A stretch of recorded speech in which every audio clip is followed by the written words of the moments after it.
everybody trying to be content creators and trying to go viral. You want to go viral? Okay, you want to go viral. Let's go viral then. Say let. Let go. Let's embrace it. Let's love it. Let's enjoy it. And let's give them the experience of their life. That's Roswell for you, baby. Come together. And guys, this is Speaking Out Loud. I appreciate you guys joining us. Don't forget to share and dance like you just don't care. It's early in the morning. Let's have a day. And like I said, be a friend. Tell a friend something nice. It might change their life. Shout out PMS.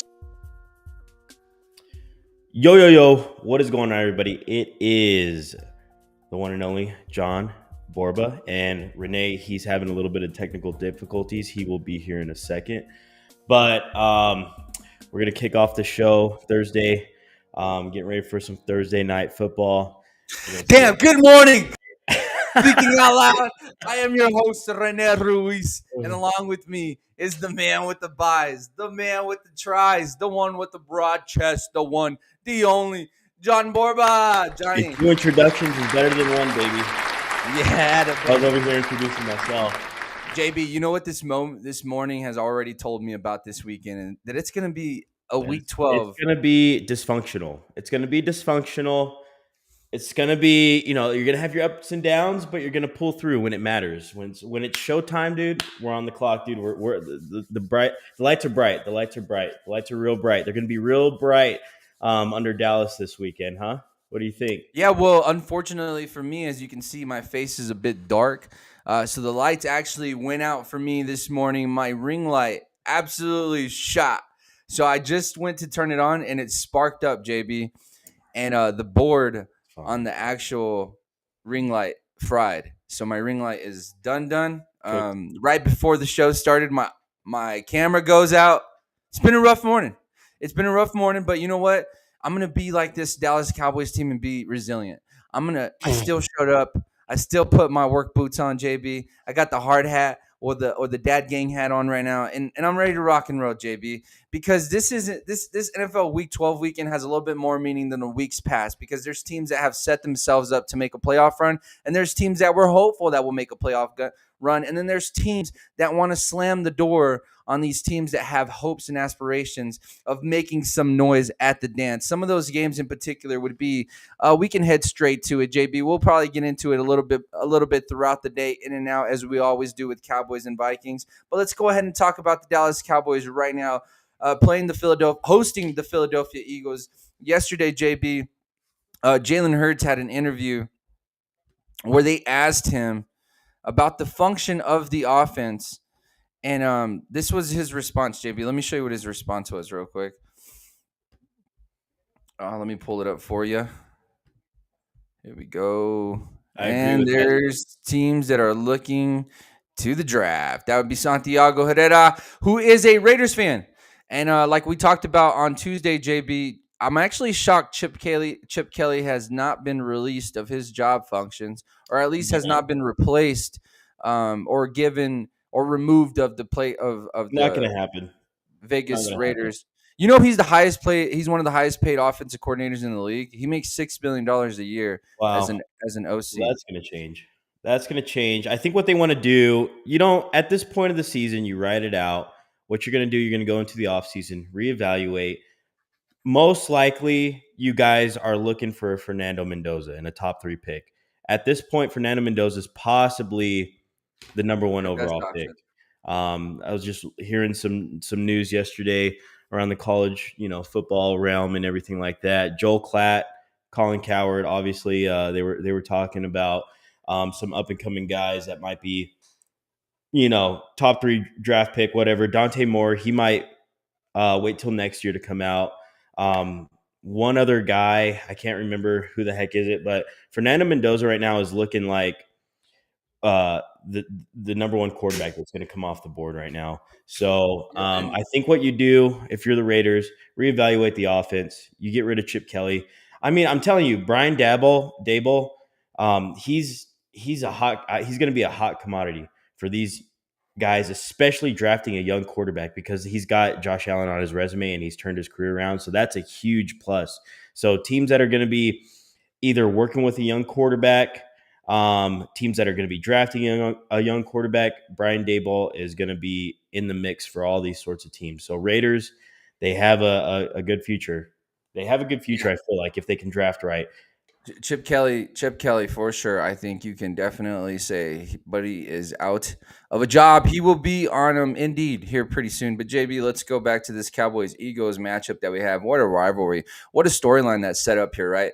You got two teams that almost look similar on paper. You got the quarterback, you have your two wide receivers, you have a hell of a running back, you have a solid O-line. You look at that defensive side of the ball, and now you're really starting to be able to compare the two because Dallas seems to have something in the interior of that defensive line to be able to apply pressure on Jalen Hurts. I think for me, in this matchup, JB, I think Dallas has to be able to contain Jalen Hurts. If you go back to the games of the past that we've had recently, even to week 1, if you remember back, that offense still was stagnant. It started off stagnant in that for that team. And as the game went on, Jalen was killing us with his feet. So for me, this game is about containment and forcing Jalen to throw the ball. I think if he beats us with his legs again, I mean, it shows that we improved zero, and I would put that on coaching rather than on the players. If the same thing occurs again, I do think this is a closer game than most people are giving the Cowboys credit for. I know that on Monday we played the Raiders, and that's always going to be the pushback as to why we're excited about this weekend. And that could be true, but it's also true that the Cowboys did look a little bit better. They were able to get to the quarterback. They were able to apply pressure. You saw 1.5 sacks from Quentin Williams.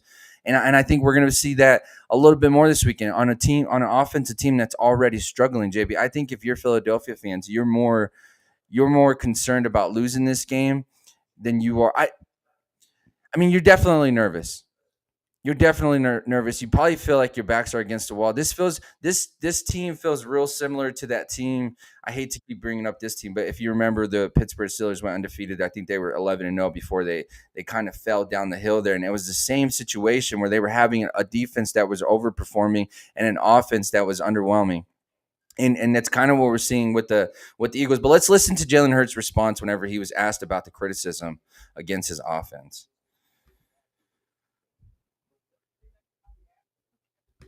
With your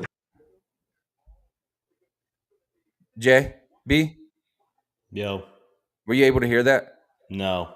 Okay. All right. So Jalen Hurts was asked directly about reports of frustrations with starting quarterback within the Eagles organization on Wednesday. This is according to NBC Philly. approach, how do you kind of digest that, and what's sort of your reaction to it? Just go to work every day. Go to work every day, and continue to go out there and try and do my best.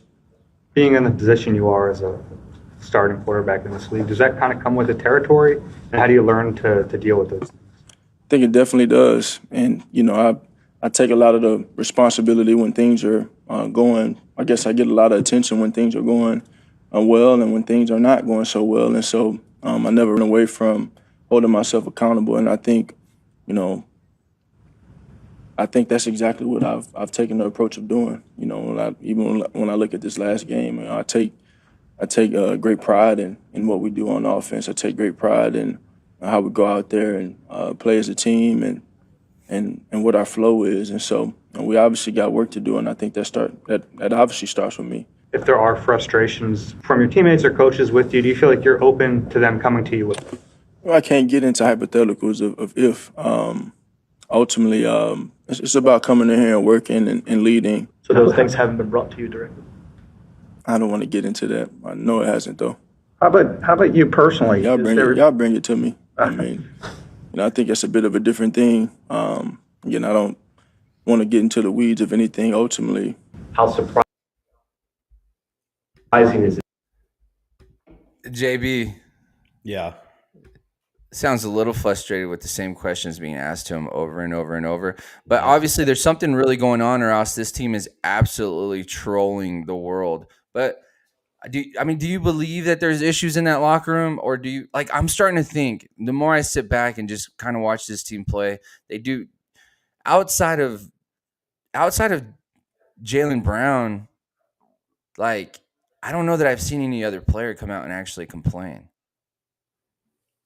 Well, I think I think the media turns it into a bigger thing than it is regarding their offensive obviously, right? struggles, But I think AJ Brown is frustrated because he wants to make plays, but he's not frustrated that they're winning. Like, because they're winning, this is still being kind of like, it's like a bed of rocks. You're just laying the bed on there, you're laying on it, but like the rocks are underneath. So like, I don't know if that was a good analogy, but like it's kind of like they're just covering it up because they are winning. They're covering up the issues because they are winning, and they're figuring it out still. I feel like that's probably the biggest thing. And I mean, the media is always going to blow it up to make it more than what it is. But there is some issues offensively for sure. Like the fact that you're not getting AJ Brown involved, that's a huge disadvantage to your team. Like you're shooting yourself in the foot, without getting a guy like that involved in your game plan. And so there has to be more of it. Is there going to be a change? I don't know if there's going to be a change at this point.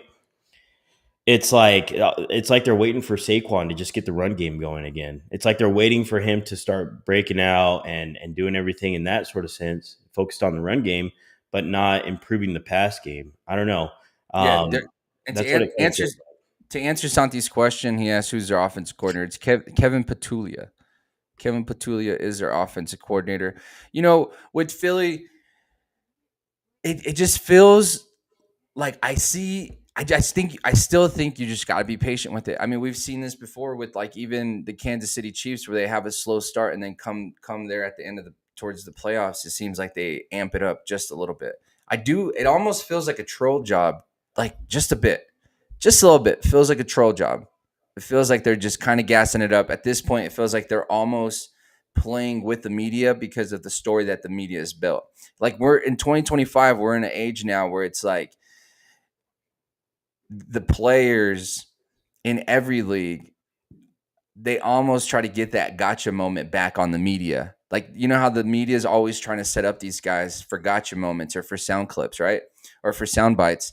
And now it feels like the players are having a little bit of fun with the media, so you don't know when to actually take them serious or not. And I think it feels like we might be in a situation like that, but then you watch the games and you're like, oh, there's obviously something wrong. But then whenever you listen to AJ Brown's interviews and you dissect them just a little, all he's telling us is like, I honestly don't think there's actual issues in Philly outside of the play calling, is what it seems like, right? Because if you listen to AJ Brown's interviews, all he's telling us is what we're seeing on TV as well.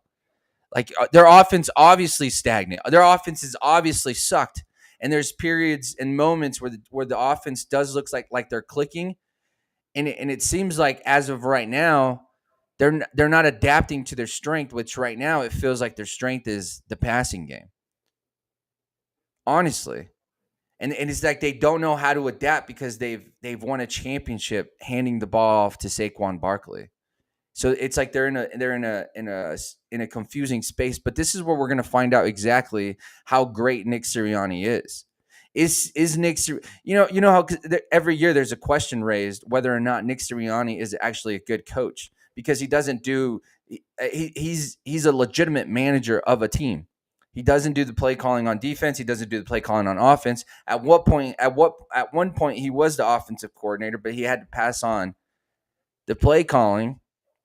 And I don't know. I don't want to misinform and say that it was because of his lack of ability to be a good offense coordinator. I don't know the actual answer. I just know that he did pass up play calling at some point, and I believe that was probably like 4 years ago or whatever, right before they brought in buddy from the Colts, Steichen, right?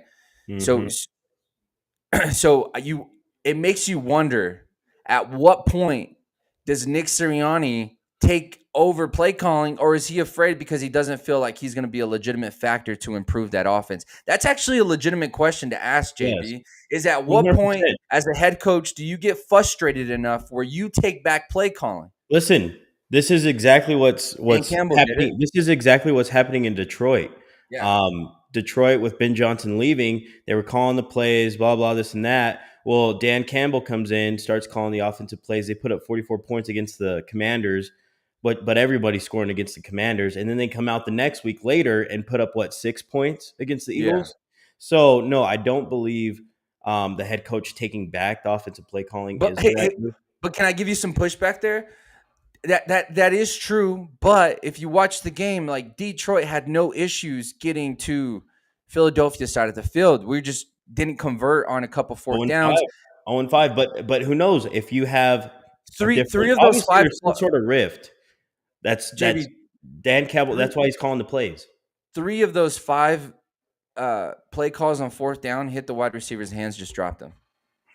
Good play calls, just bad execution. Yeah. That's not on the coach. That's not on the coach. That's solely on the players. So to me, we got to see one more week from the Detroit Lions before we can before we can say, oh, Ben Johnson is not missed in Detroit, blah, blah, blah, right? Dan Campbell is the one that has the most effect, blah, blah, blah. Before that storyline starts, we have to see Detroit actually be successful offensively a couple weeks back to back.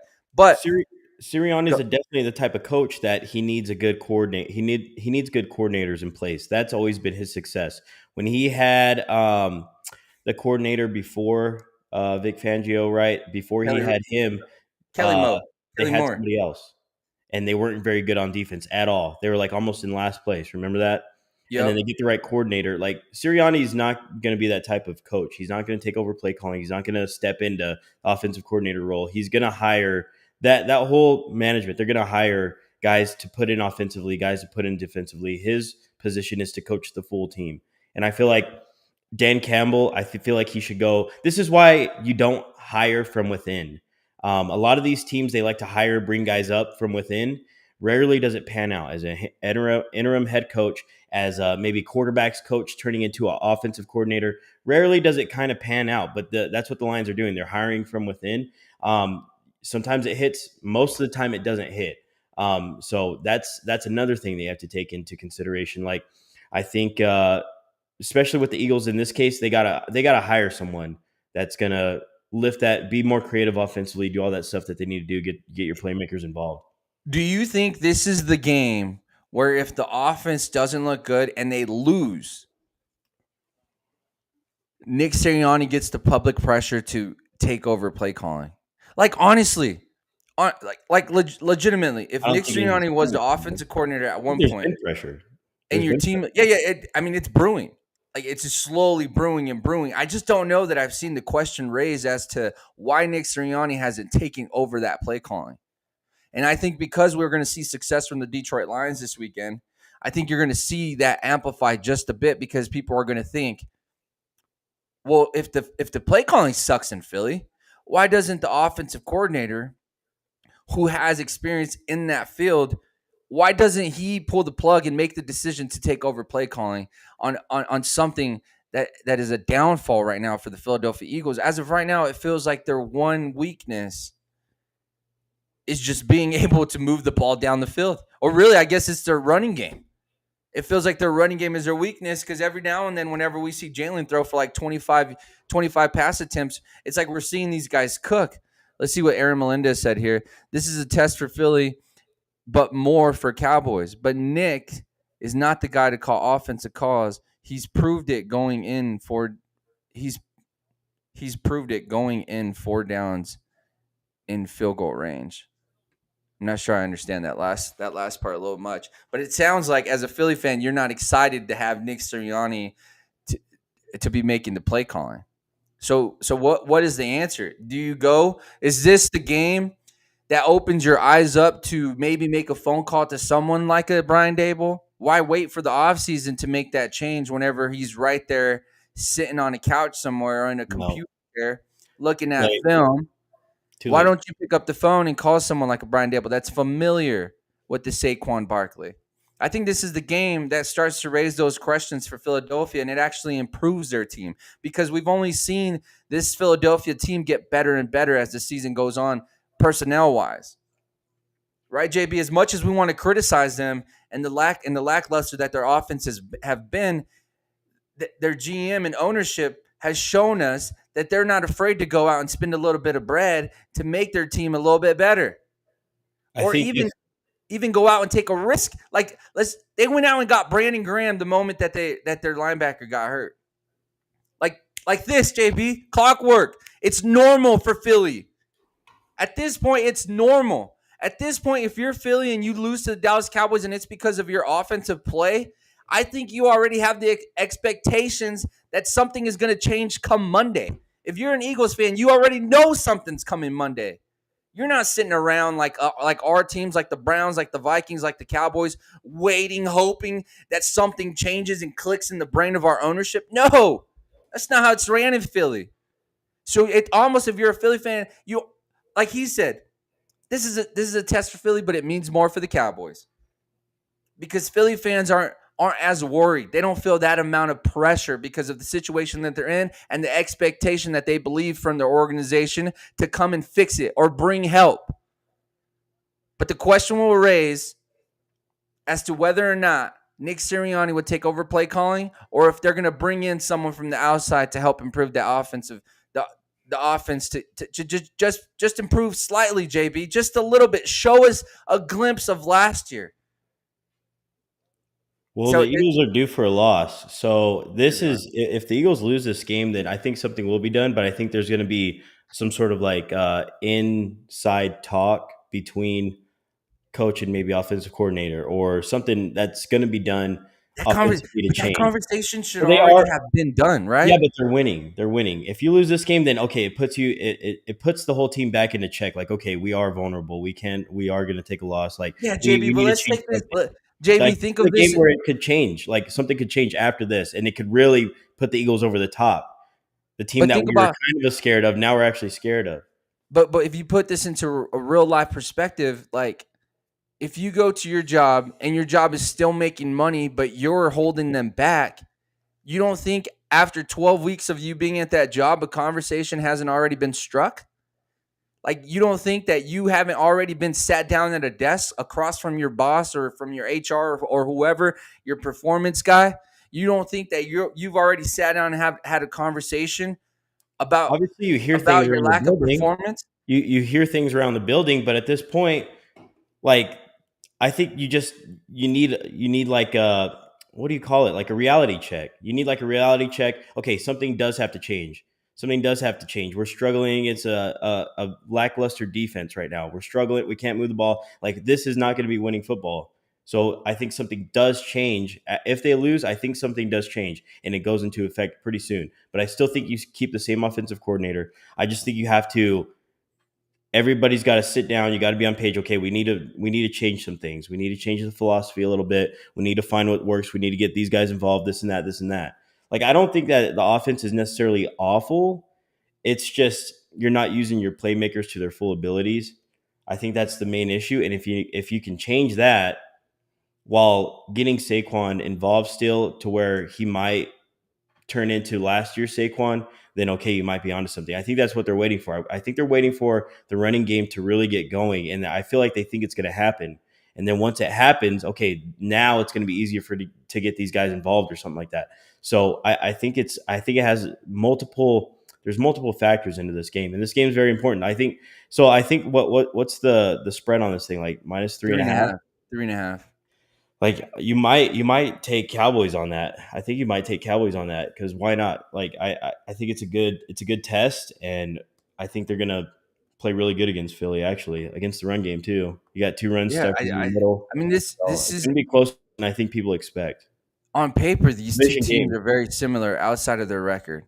Outside of the record, these two teams on paper, personnel-wise, are very, very similar. JB, let's run a couple fun facts from Next Gen Stats. Keys to the game. The Cowboys allowed more than 50 deep passing yards in only one of their 4 wins this season, but in 4 of their 5 losses or ties. And that seemed like a throwaway stat. But we did get Malik Hooker back, which is huge. You saw him make a couple big plays at our safety position. So we got our top safety back. We got a top linebacker, two top linebackers that are now. You got Logan Wilson on the roster, and then obviously Agent Zero Overshown, the guy that I've been telling you about for I don't know how long, JP. We've already seen the improvement that he's brought on with the little bit of snaps that he had with us on on Monday. But Kalen Carson, another cornerback that came back, let's see how he performed.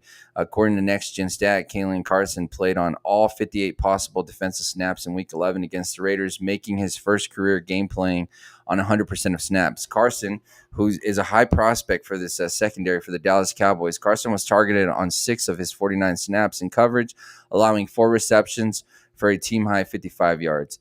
Though he did not allow a single reception across 18 coverage snaps in his 2025 debut against the Cardinals in Week 9, Carson has now allowed more than 50 receiving yards in 4 of his 7 career games dating back to last season.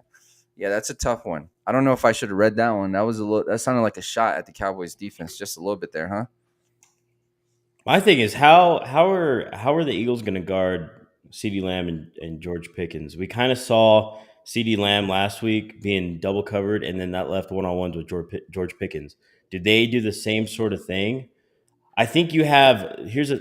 I think I'm kind of interested to see how. I think you would put Kenyon Mitchell on George Pickens, and then bracket CeeDee Lamb with with. I hope they go into like heavy zone and they try to just get home with their 4. I feel like that's the way they're going to play it until they start getting kind of shredded. It feels like it's going to be a bend but don't break. I feel like Philly has no respect for the Cowboys' red zone offense. Honestly, I think in the first half that you're going to see a lot of bend but don't break. I think you're going to see a little bit of frustration from Philly fans because of how smooth Dallas is getting the ball down the field. But I think ultimately what it's going to come down to is red zone touches. Can Dallas finish in the red zone?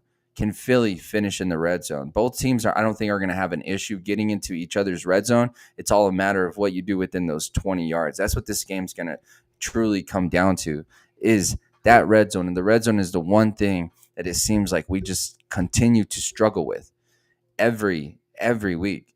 It's a bit frustrating. But JB, who do you think is going to win this game? You got Philly or you got the Cowboys? That's a tough one. I still haven't figured that out, actually. I think for the Cowboys to win this game, you got to get a couple stops offensively, like when it matters. If you can win on first down defensively and force these guys to throw in 3rd and long situations, I think that might be your best chance. So the run game is going to be huge. The run stuff is going to be huge. Having those guys up front, I think, is going to be. It's got to be a difference maker. Unless like they start hitting the edge on y'all, like off tackle sort of runs and everything like that. But first down is going to be huge. If you guys can win first down, keep them in 3rd and longs. That's where Philly has kind of struggled in converting 3rd and longs. And then JB, let me give you this little nugget too before you finish there. So I'm not sure. I don't know if this is a game time decision, but I know Lane Johnson went down last week during the game. I'm pretty sure he's out. He did not practice yesterday, and I think they are leaning to him being out. And then Cam Jurgens is under concussion protocol, which is their center. So you got your center and potentially your tackle both out for this game on Sunday for a team that just so there's going to be a lot of runs on the left side. On the left side of the offensive line, behind Jordan Mailata, there's going to be a lot of runs to his side then. So I think the Cowboys will scheme for that defensively and make it hard, make them run up the middle, make them run to the right side. So I think that's going to be another little chess match that if you watch during the game, see how many times they run it to the right side compared to the left side or up the middle. So I think that's a big thing too. Offensively, I think the Cowboys are going to be, for the most part, just fine. I think they're gonna. Jimmy, this is your answer. Drew Sanchez, Philadelphia Eagles fanatic as well. It seems like this is the answer to your question about how they're going to guard CeeDee Lamb and George Pickens. He says, "I see us going zone and having N'Keal Dean spy on Dak."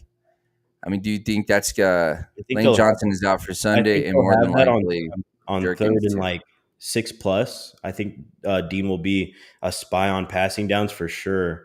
100%. JB, here we go. This is the excuses. Here we got them lined up. This is perfect. If you're a Philly fan, if you lose to the Cowboys, this is exactly what we're pointing to right here. We didn't have our 2-star offensive lineman. We already got him set up, baby. That's okay. We drop it, Philly. We hope you lose. If you guys want to get better, you want to lose this game too. Honestly, JB, if you're a Philadelphia Eagles fan and you're looking at your offense and you're like, Nick Sirianni, do something. If you're so good at what you do, pick up the play calling sheet and make a couple calls, because right now the option that we have is no bueno. And if it's going to take a loss to make a change, why not this one? Why not this one? There's not going to be a personnel change. I'll say that right now. There's not going to be a personnel change. There will be change in the building in regards to putting pressure on the offensive play calling. I think the play calling, Kevin Patillo is still going to call the plays. No matter what. If they lose this game, if they lose the rest of the year, he's going to call plays. It's just you need to put pressure on him to change something. Drew and Aaron. If you guys want to be back-to-back champs, you got to change something, because in the playoffs, I don't think that offense is sustainable in the playoffs. But here's the thing. Like, I don't know. We'll move on from that. Yeah, we'll move on to that part. But I'm curious to know, Aaron and our boy Drew, Philly fans, and I know them. They're hard, like they're solid fans. Ride or die. Fly, Eagles, fly. Do y'all think that if Kevin Patillo continues to be the offensive coordinator or continues to make the offensive play calls for that team, do you feel confident that they can make a run in the playoffs? And to me, the only reason that you have a level of confidence is because their defense is so damn good, bro. And they're starting to click. And all they did was get better. Bro, Jalen Phillips is a game changer. Bro. I don't think people understand how round pick that pickup was. Third round pick, JB. Crazy. How? Crazy. I think because of injury history. Like, when he's healthy, though, man, you already saw it in the Packers game, his impact. Right away. Was crazy on the game. Right away. Crazy impact. Yeah, from the first drive to the last second to last possession, pretty much the game-winning possession was on him. They went for it on 4th and 1. Jalen Phillips blew that thing up, dude. That's a game changer. That's exactly what Philly wants. He's already had more impact on the Philadelphia Eagles than Micah Parsons has had for the Green Bay Packers. Like, just let that sink in. That might be an overreaction, but I agree. I'll ride with you on that one. We'll ride that. That's actually a perfect segue. If I'm an Eagles fan, dude, I'm hyped about that. I'm hyped about Jalen Phillips. Oh, dude, that's like the one thing that gives me hope is that all of a sudden your defense went from. Man, dude, we honestly have a lot of Eagles fans. Like, dude, I'm waiting for Robert Ross. He's always in here too, talking about the Eagles too. Oh yeah, he always hits us with the good morning. Fly, Eagles, fly. I'm like, damn. I'm starting to feel like this is becoming a Philadelphia Eagles show because of the type of respect I've had to have for this team from the beginning. It's like, goddamn. Here's Drew. Read it. Do you think? Okay, honestly, no, I do not. I'm only confident in our defense at this point. That's the only reason we are winning games. What I think is, I think the team is starting to get in sync, as we saw kind of last week. Like, they're waiting for Saquon to break out. I honestly feel like they're waiting for Saquon to break out and return to what he was last season.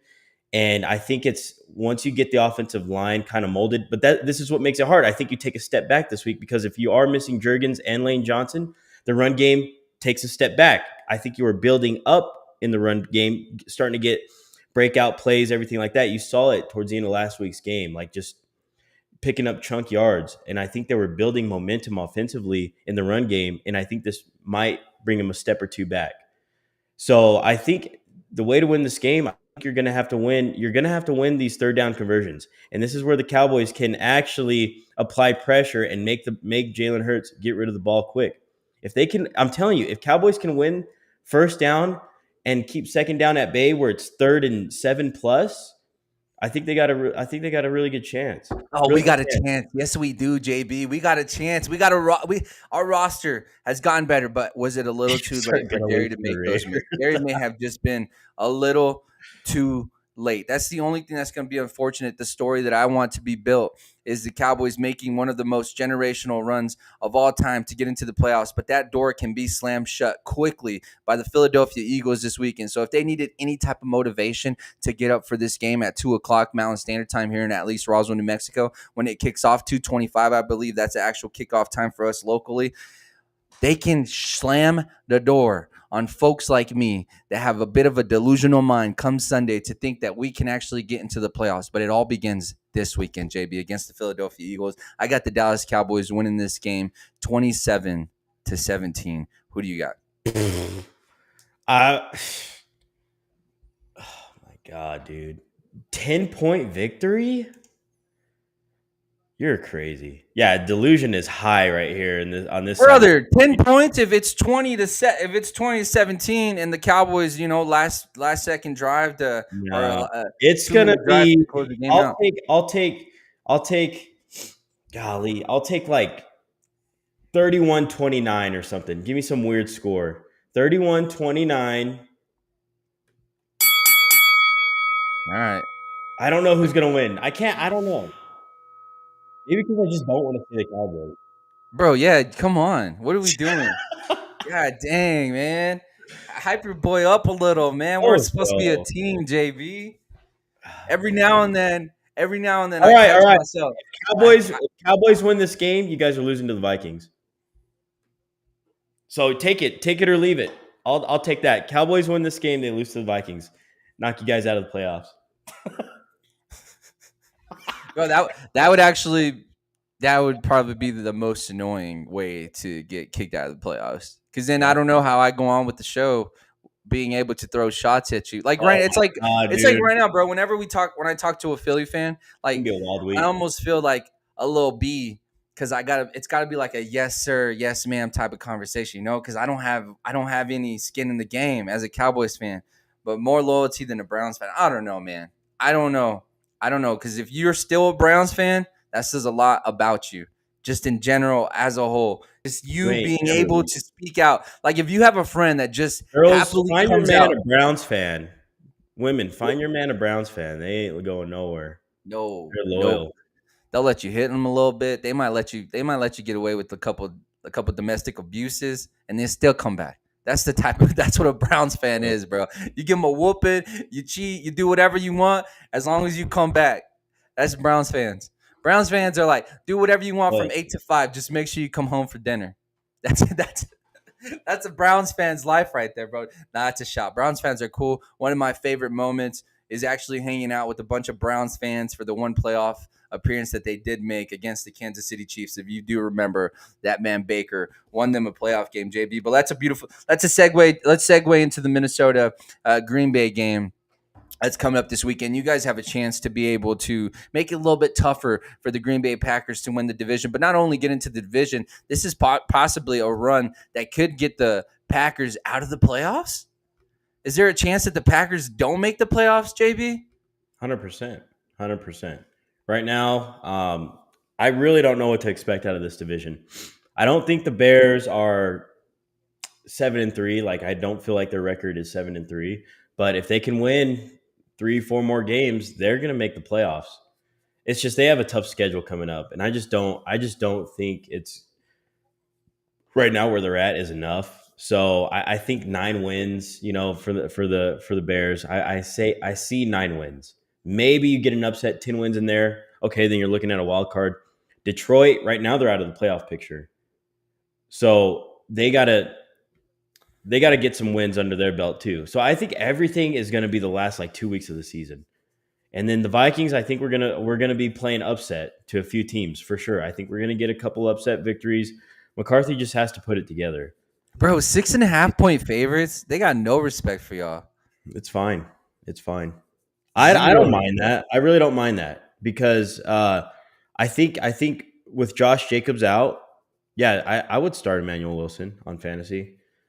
Kinda, maybe. I don't know how you guys are one of the better. Going to be. Our run defense has gotten better these past few weeks, so I don't know how successful the run game is going to be. I think it's going to be a lot on Jordan Love, and if it's a lot on Jordan Love, I like our chances. Is Aaron Jones is playing, right? Aaron Jones is back. He's back. Who? Aaron Jones. Oh yeah, Aaron Jones is healthy. Yeah, He's he's back. pretty healthy. Oh my goodness, Aaron And Jones is going back home. and we're getting and we got Ryan Kelly, our center. He's been out for like 8 weeks. So we got our center back. We got our whole offensive line starting. This is the original 5 that signed up on paper that we spent all this money on. And we're going to see them finally play. And I think I think the Packers, they're gonna have to blitz McCarthy.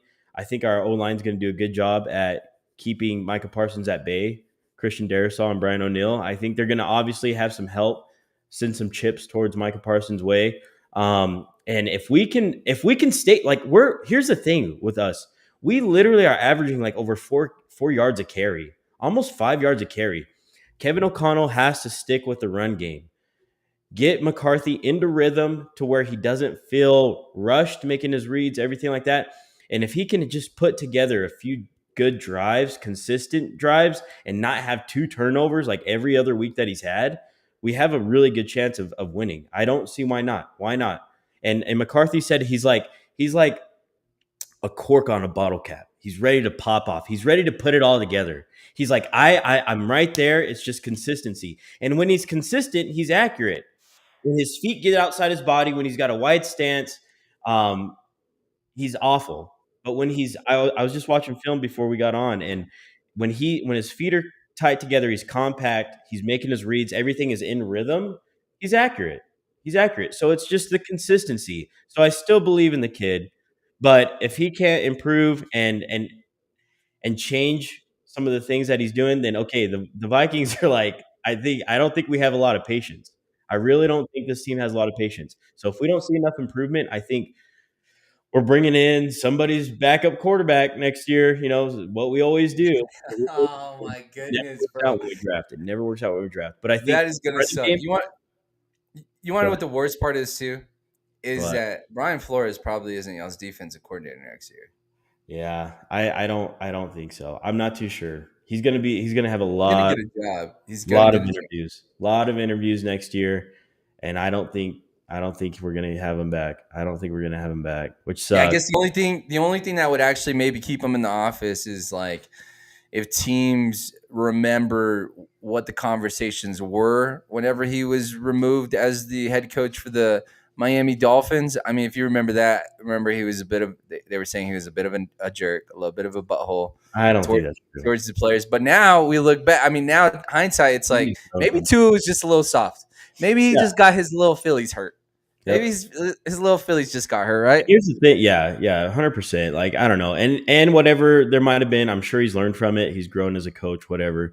But here's the thing: if we get rid of Brian Flores, like Brian Flores has helped disguise our defense, make some of our players look better than they are, and our secondary's been lacking already. Harrison Smith is really old; he's on his last freaking leg. He's at the end of his tooth, so he's gonna most likely we're gonna have to be drafting heavy defensively this next draft. That's why we're keeping all of our draft picks. We don't know what's going to happen to Brian Flores. We're going to have to actually draft and develop some skilled defensive players to kind of lead the team for the next few years. So hopefully we can hit on that. But I think this game in particular, if we can win, if we can stay consistent on the run game offensively, let McCarthy stay in rhythm, I think we have every chance to win this game. And then defensively, make Jordan Love beat us, which he could very easily beat us. But I think with what we've been doing defensively, our front has been pretty solid these last few games. We just can't get it done. You know, if we didn't have, man, if we had Sam Darnold, dude, if we had Sam Darnold, dude, we'd be like in first place right now. Like that's what's crazy. We'd be 7-3. JV. Something like that, man. I asked E-Rob. E-Rob was supposed to come on the show. Unfortunately, got caught up in work meetings because of our time difference. So his job actually starts at 8 when the show starts here at 7, or when we get to the midpoint of the show. But anyways, I asked him what's the angle for the Packers. And he said defensive line got to get pressure all day, and McCarthy will continue doing what he does, which AKA turnovers. Offensively, don't turn the ball over, and I want to see us let Love throw the ball 30 times. If we can protect Love, then I think Watson and Golden can have big days. But we may struggle to run the ball. I think that last sentence right there we might struggle to run the ball. I do think they're going to struggle. We've seen how different this team has looked without a Josh Jacobs, and because of that, I have to lean. I mean, there's nothing that the Vikings really, or there's nothing that McCarthy has done that should make me feel confident about leaning towards the Minnesota Vikings. He's a But fourth this quarter feels, demon. yeah, or one drive demon. No, fourth quarter. When it One comes drive? down to winning the game, he's done One it. drive. He's done it in the fourth quarter. He's literally played It's awful. just because that one drive is in the fourth quarter doesn't make him a fourth quarter quarterback. His fourth quarter comeback quarterback. He's more like a 2-minute. Fourth quarter. Like most girls go with him in a room. Nope. Fourth Probably quarter. not excited. He's a fourth quarter. If we're in a close game and we have the ball with a chance to take the lead, He'll I take feel it. like I do believe in McCarthy. I feel Who's like winning? he'll make the right plays. He's just careless. His turnovers aren't bad. They're all on deep balls. Like he's throwing go routes and they're getting picked off. Like he's not Aaron throwing Jones. interceptions across the middle of the field, not seeing defenders, this and that. It's just on deep balls. He's just taking a one-on-one shot and they've been intercepted. Yeah, the problem is that he always thinks the deep ball is open.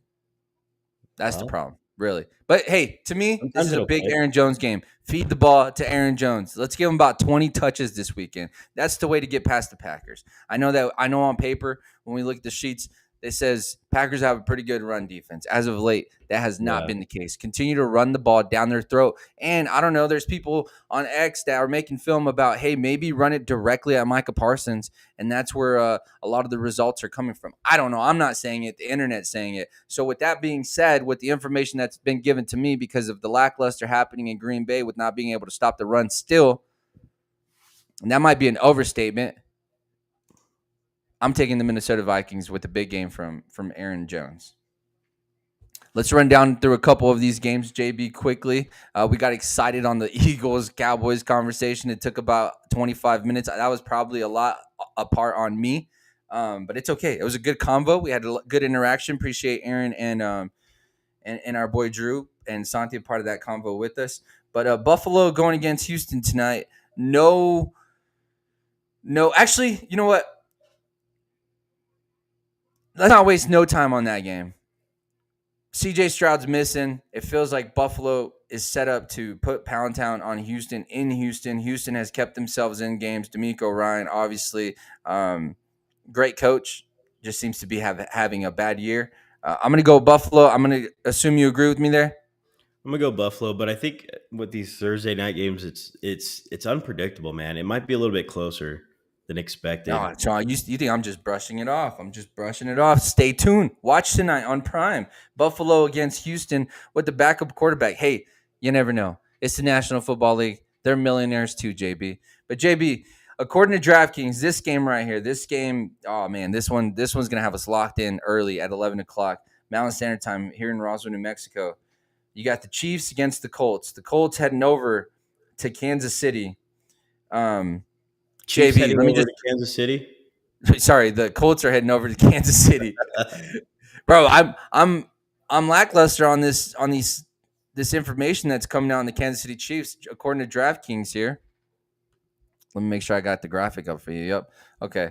The Chiefs the only way the Chiefs are guaranteed a playoff spot is by finishing 7-0, JB.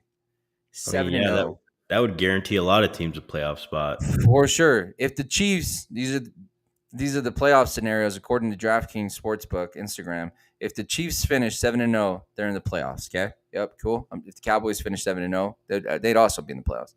6-1, they're in the playoffs, but they need a little bit of help. They need the Jags to lose 2 games, and they need the Chargers to lose 1. 5-2, they can drop 2 games here, but they need a lot of help. Then that would be the Jags going 4-3, and the Chargers going 4-2. Whose schedule do you want to look at first, JB? Do you want to look at the Chargers schedule or the Jaguars? I believe the Chargers are going to be the team that falls out because they have proven to just lay eggs without a good offensive line. So I don't think they can overcome that.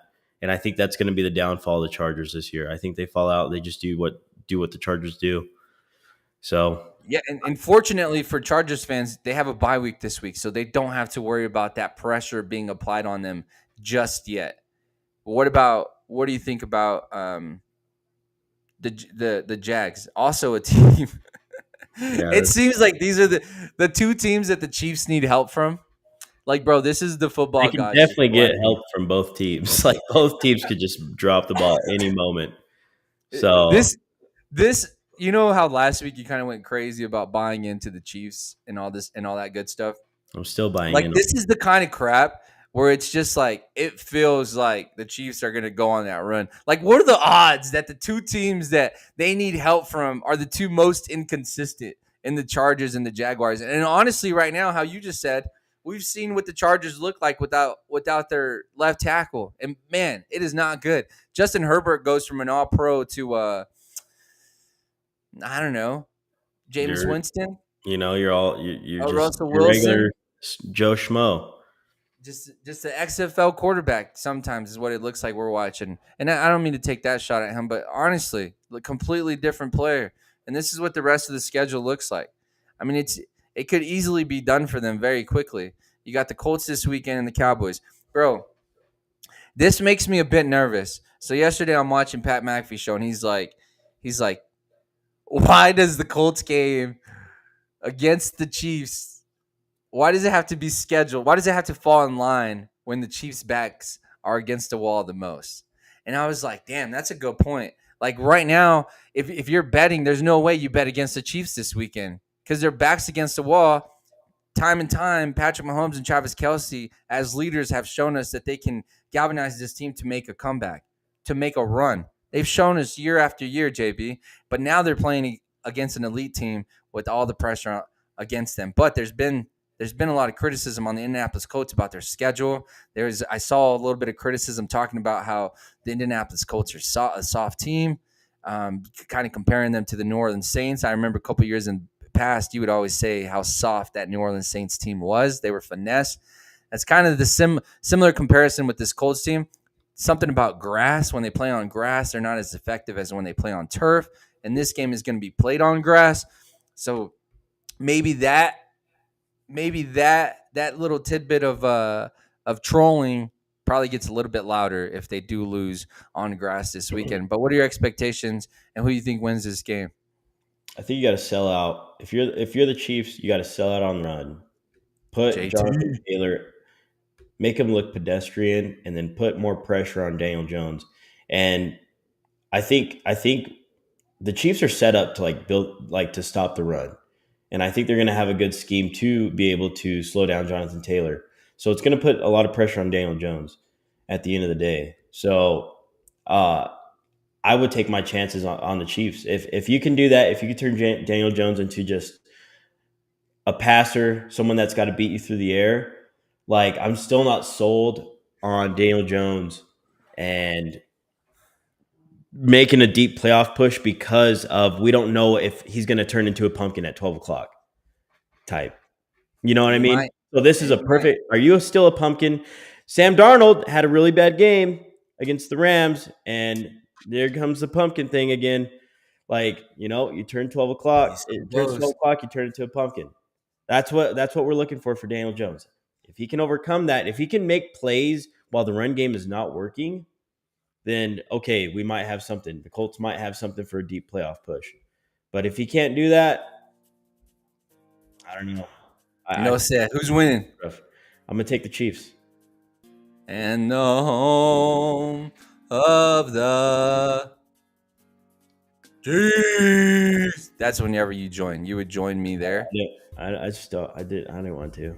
Let's try it one more time. Ready? No, I can't. No? Okay. That's all you, dude. That's all you. I just can't. I can't cheer on another team like that, dude.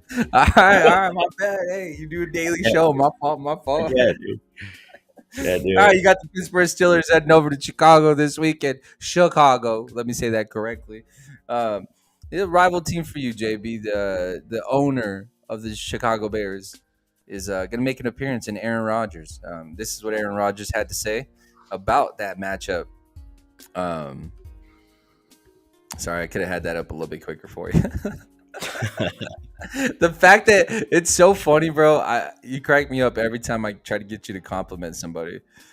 It's too funny. It's too funny because I'm so easy to just buy into the storyline. Yep. Yeah, what a sucker. I guess I don't have that interview. I'm sorry. But you know what? Since I don't have that interview, you know who I'm going to blame it on? I'm going to blame it on Geno Smith because Geno Smith told me if I have any issues in my life, blame it on him.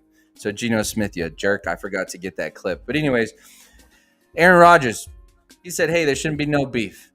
There's no rivalry because it's one-sided. I own you. And I'm paraphrasing, didn't exactly say those words. But what do you think about this matchup? Aaron Rodgers still questionable. It seems like it's a day-to-day decision on whether or not he's going to play, but I think he's leaning towards being available. Who you got winning this game? I think he's going to play.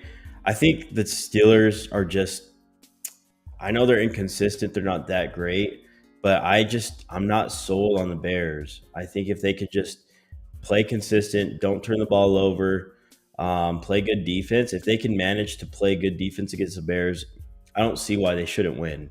And I would expect them, if they can play good and where they're not shooting themselves in the foot, I think they can win by 10 plus. I like that. I'm in agreement with you. I think Pittsburgh pulls this off. I think a little bit of that luck runs out. A little bit of that luck for the Chicago Bears runs out just a bit. We've been talking about that, how momentum's just kind of been falling in their favor. Maybe they've been getting away with these close games because the football gods have been blessing them. But I think we do see a little bit of a, hey, buddy, come back down to real life for just a week here. And let's think about what's next to come as they make a playoff push. But I do think Pittsburgh wins this game. You got New England heading over to Cincinnati, a big game for Cincinnati. You saw Joe Burrow at practice yesterday. Looking pretty good, looking sharp, looking like the old Joe Burrow. Is there a chance? There's a chance. He still hasn't been ruled out for this weekend. There's a chance that he could play.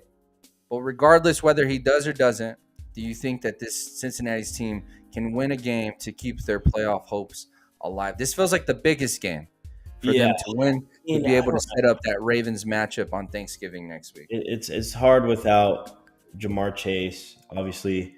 So they're going to try to take away T. Higgins.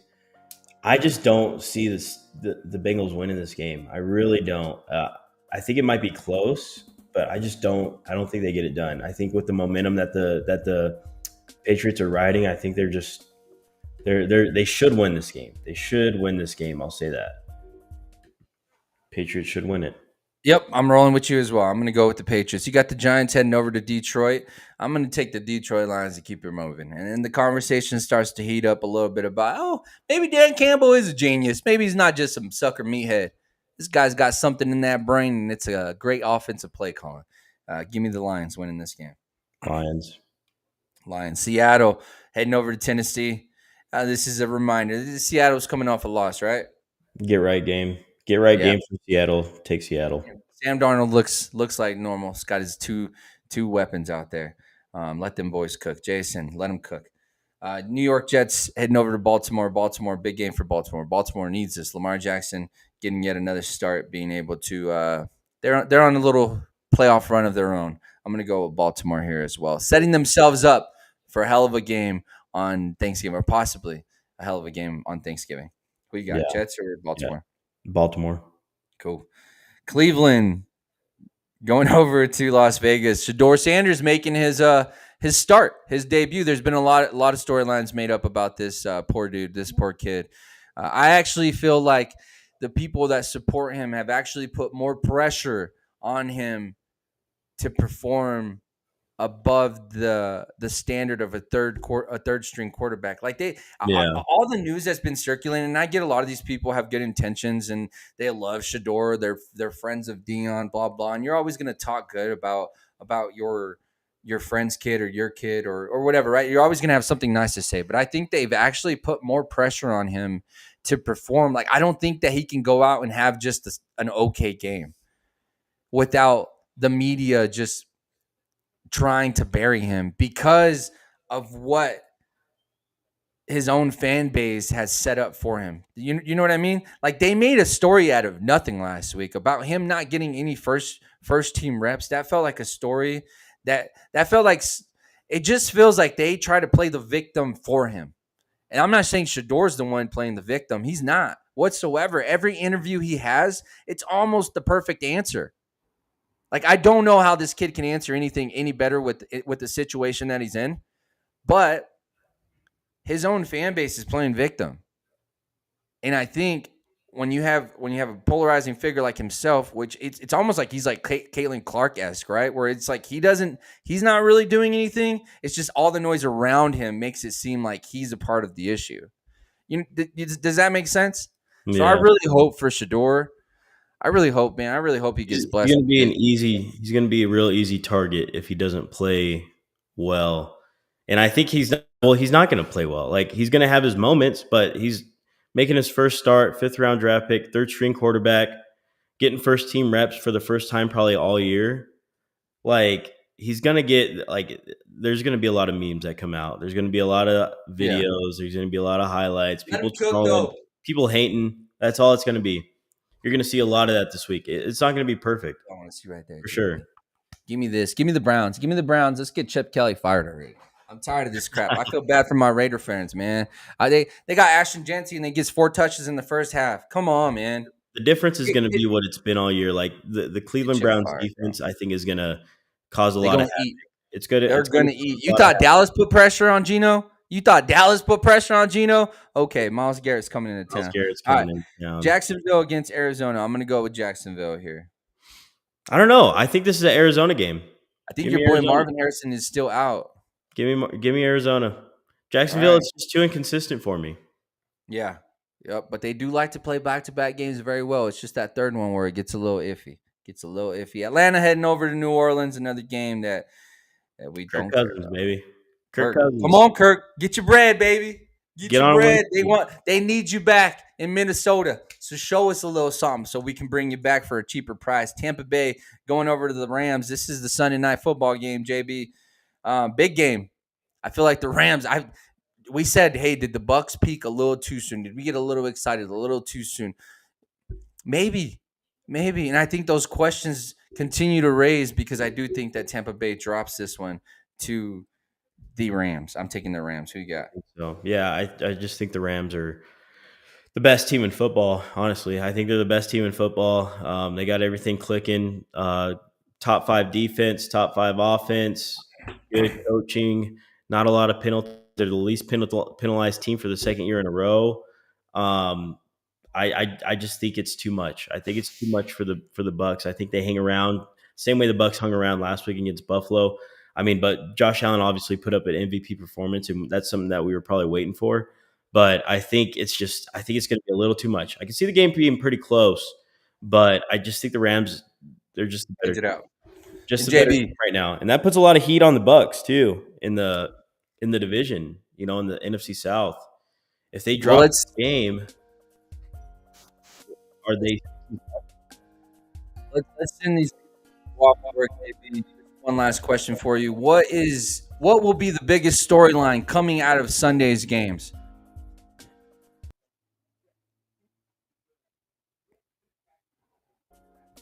I'm not frozen.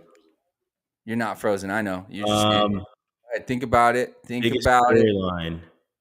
Best story. What will be the headline Sunday morning when we wake up?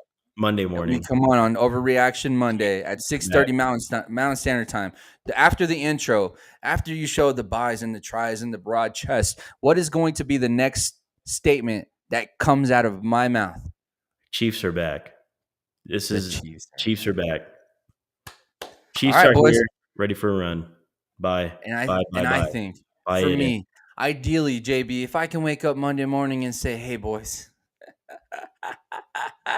the boys are back in town," that's what I hope I start off the show with on Monday, JB. With that being said, folks, I appreciate you guys rocking with us every morning, Monday through Thursday, 6:30 to 7:30 Mountain Standard Time. The phone lines are always open, 575-808-9307. Let's have a hell of a weekend. And come back Monday morning, 6:30 Mountain Standard Time to join us. You join this beautiful face and you join this massive man on the right.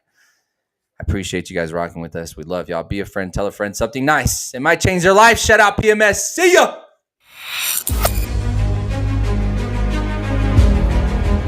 Everybody trying to be content creators and